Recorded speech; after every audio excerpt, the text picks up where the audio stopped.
प्रिय छात्र छात्राओं नमस्कार।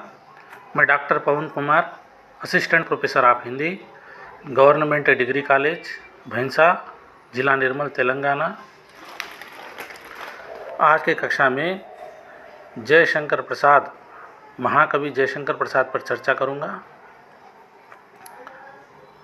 आधुनिक हिंदी साहित्य के इतिहास में छायावाद के आधार स्तंभ कालजयी महाकाव्य कामायनी के रचनाकार जयशंकर प्रसाद बहुमुखी प्रतिभा संपन्न साहित्यकार माने जाते हैं। उनका जन्म सन 1890 ईस्वी में काशी में सुंगनी साहू नामक एक प्रतिष्ठित संपन्न वैश्य परिवार में हुआ था। बचपन से ही प्रसाद को साहित्य, कला, दर्शन तथा इतिहास में गहरी रुचि थी। उन्होंने इतिहास की लगभग सभी साहित्यिक विधाओं में रचनाएं की है। गंभीर चिंतन, इतिहास का स्पष्ट बोध, शाश्वत जीवन मूल्यों के प्रति आस्था उनकी समस्त रचनाओं में दृष्टिगोचर होती है।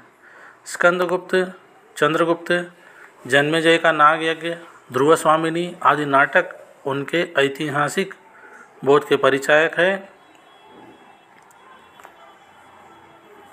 उनके नाटक 3 युगों को जो है दर्शाते थे। एक, जिस ऐतिहासिक युग की चर्चा करते हैं। दूसरा, जिस युग में लिखे गए अर्थात रचना का रचनाकाल। और तीसरा, वर्तमान समय में भी उनके नाटक जो है पूरी तरह से प्रासंगिक है। ध्रुव स्वामिनी विवाह जैसी समस्या को उठाता है।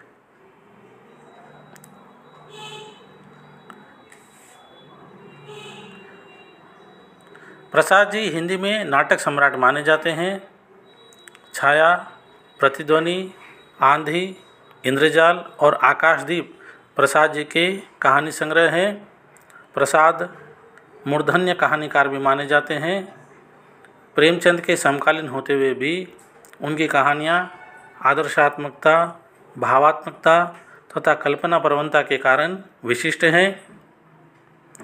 प्रेम, त्याग, कर्तव्य आदि भारतीय संस्कृति के आदर्श मूल्यों को प्रधानता देने वाले उनके पात्र पाठक के मन को प्रभावित करते हैं। इनकी कहानियों में संवेदना का स्वर सर्वत्र गूंजता दिखाई देता है। सांस्कृतिक चेतना इनकी सबसे बड़ी शक्ति है। काव्यमयी भाषा, परिनिष्ठित शैली और मानवों के प्रति गहरी आस्था इनकी कहानियों की विशेषताएं हैं। व्यष्टि सत्य के द्वारा समष्टि सत्य का उद्घाटन प्रसाद की रचना दृष्टि रही है। प्रसाद के इस दृष्टिकोण को लेकर हिंदी में कई कहानियाँ लिखी गई जो प्रसाद की परंपरा की कहानियाँ मानी जाती है। सरस्वती साधक जयशंकर प्रसाद का स्वर्गवास सन 1936 ईस्वी को हुआ था। अपनी लेखनी के माध्यम से हिंदी साहित्य को नव दिशा देने वाले जयशंकर प्रसाद का व्यक्तिगत जीवन बहुत ही संघर्षमय रहा था।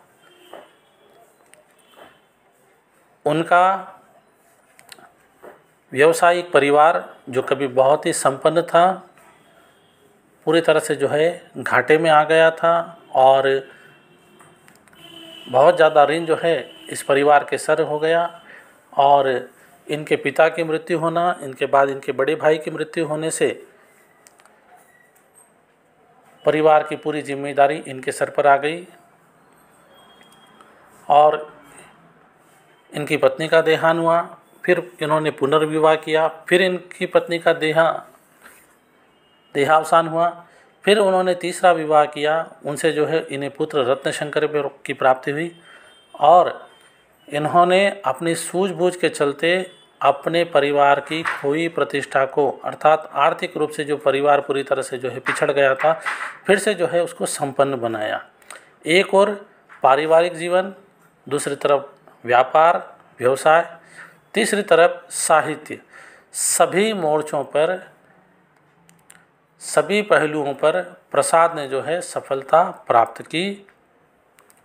पूरी तरह से हरफन मौला व्यक्ति जिसे कहा जाता है, जो व्यवसाय व्यापार में भी पूरी तरह से सफल हो, साहित्य में भी सफल हो और पारिवारिक सामाजिक जीवन में भी सफल हो, ऐसे व्यक्ति प्रसाद थे।